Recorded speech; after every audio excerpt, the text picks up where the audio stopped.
27 March 2025 তাৰিখে Dibrugarh diocese Catholic এছ'চিয়েশ্যনৰ এখন সাধাৰণ পৰিষদৰ সভা আয়োজন কৰা হয়।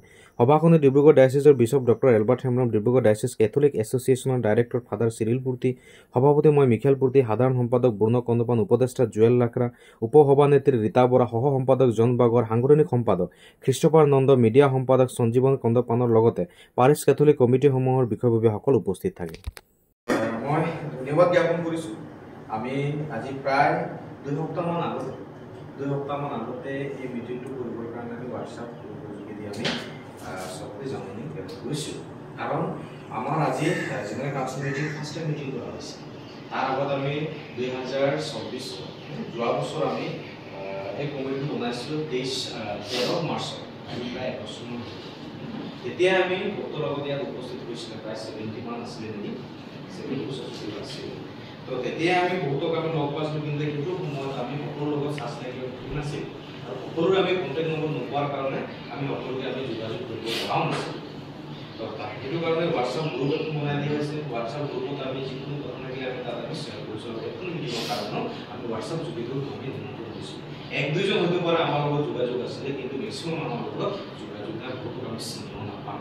সেইটো কাৰণে প্ৰায় 2 সপ্তাহমান আগতে আমি জাননী দিলোঁ এখন মিটিঙৰ কাৰণে। আমাৰ মিটিঙত আমাৰ DDCA কমিটি, মূল কমিটিটো আমাৰ 19জনীয়া বিষয়ববীয়া। Tradition of the Catholic Church, our association is dedicated to fostering faith, promoting service, and building a compassionate community through prayer, education, and outreach. We strive to support spiritual growth, social justice, and the common good. With love and humility, we seek to be a beacon of hope, bringing Christ's message of peace and charity to all. Aims and objective.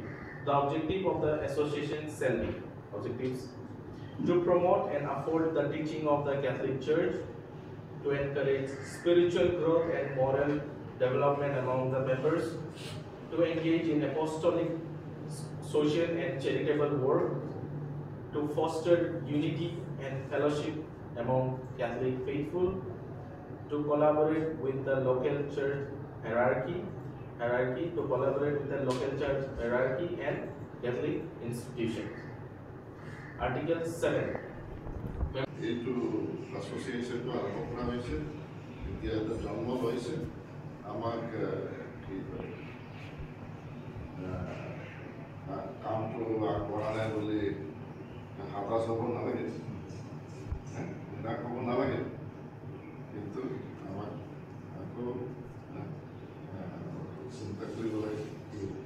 এইটো আৰম্ভণি কিবা এটা কাম আৰম্ভ কৰিলে মানে তাত বহুত মানুহ থাকে, সিহঁতে মানে অপচ কৰে। সেইকাৰণে এইবোৰ চিন্তা কৰিব নালাগে। আমাৰ যি দায়িত্ব আছে সেই দায়িত্বটো আমি সম্পূৰ্ণৰূপে কৰিব।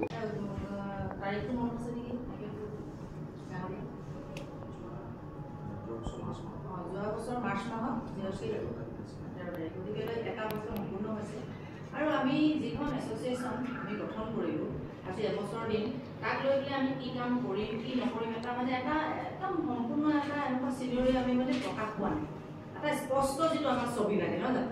আমাক স্পষ্ট ছবি লাগে। আমিতো কৈ আছিলোঁ, আমাৰ মিটিঙত আমাৰ এটা আলোচনা হৈছিলে যে আমি কি কৰিম। এছ'চিয়েশ্যনখন থাকিলে আমি তাত এটা ডিমাণ্ড দিব পাৰিম। আমি DC কোৰ্টত গৈ পেলাই আমাক কোনবিলাকে উৎপীড়ন কৰিছে তেওঁলোকক গৈ পেলাই আমি এখন মেম'ৰেণ্ডাম দিম, আমাৰ এনেকুৱা হ'ব তেনেকুৱা হ'ব, আমাৰ এটা লগ' থাকিব, আমাৰ নিজৰ এখন পেজ থাকিব, য'ত নেকি আমাৰ পাৰিছ লেভেলত একোখন কমিটি থাকিব। এই অন্যান্য ধৰণৰ আলোচনাবিলাক হৈছিল।